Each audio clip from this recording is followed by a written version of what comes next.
my friends over at Nature Hike have one of my favorite new trends of this 2025, 2024, 2025 is 2-burner stoves. But they're little folders, so they don't take up very much room, easy to store. Let's take a look at how mine works. So let's take a look at what kind of room I'm dealing with here. If you've seen the video before about my seat delete, you know I'm running out of these flex packs. And how this system works here is this piece right here is going to be my kitchen setup.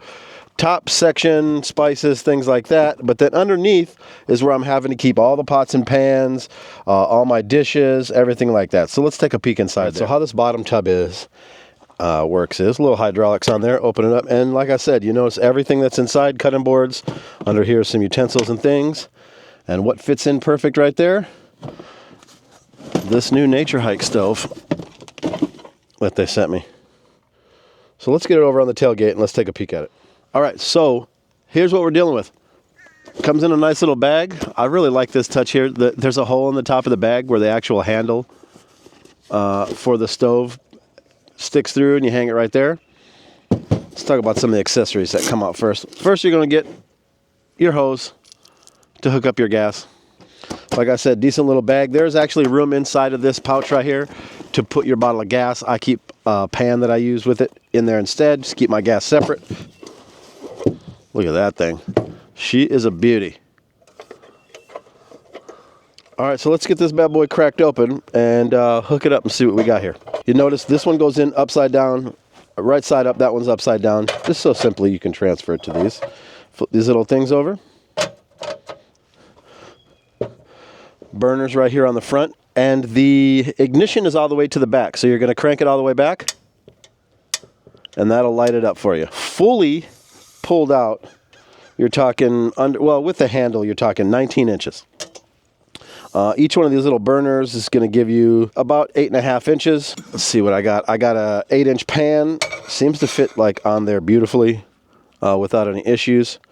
Something I like to use is, and like I said, it stores right here in the little pouch for me, is I like to use this little platter I've acquired along the road. It's just easy for not having to carry as much dishes, something that's going to be charier, things like that.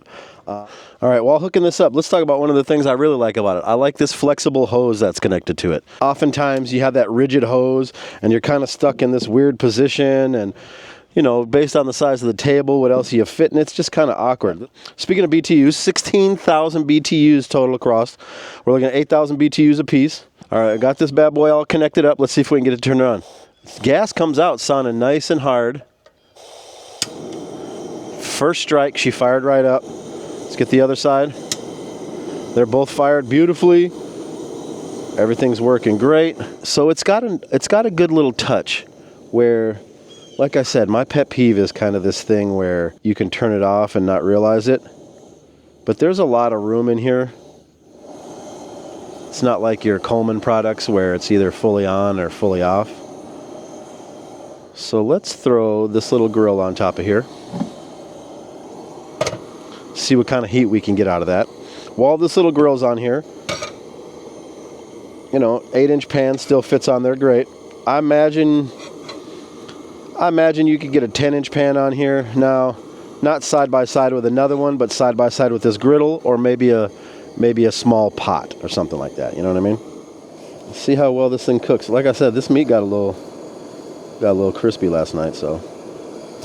Oh, I mean, right off the bat, how long have we had this thing on? A few seconds? Great sizzle coming off of it already. Let's not cook everything, but let's get it loaded up nice. Throw a little seasoning on there. While these are going, while we're cooking the steak up a little bit, we're gonna just warm up a few tortillas here. Now, just a few seconds. I mean, we're already, let's flip her and see where we're at. Okay, just a few seconds, and we're hitting char. I mean, so this thing is definitely hot. 8,000 BTUs is definitely pumping in this scenario right here. So flip these little tortillas over, see if we can improve our hash marks on there. I mean, this thing is rolling beautifully. I mean, the second side, we're just talking great grill marks.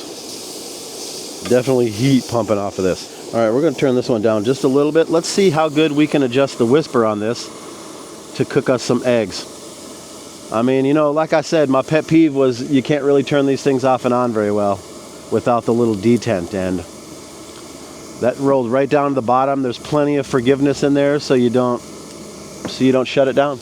Yeah, I mean, I had this pan up a little too high. I got a little crazy watching the steak over here, so we're a little out of control with that one. But this steak is looking beautiful. I'm actually going to shut this down at this point. All right, I think the steak is dialed in. We've got that side shut down. I'm actually going to shut this side down. Just give these a last little flip around here. All right, we're actually looking at very easy cleanup. This little bracket just comes off. And you notice how everything is very encased in there. So it's just wipe around the edges a little bit inside of there. You know, no place to fall in anything, collect crumbs of any sort, anything like that. Thanks to the guys over at Nature Hike. Like I said, they sent me this to test out. If you're interested in checking this out, go down. I'm going to leave a link in my description, and I'm actually going to put it in my Amazon store. Please check both of those out. Even if you're not buying, it really helps the channel. Give me a thumbs up. Consider subscribing. I appreciate y'all. Take it easy.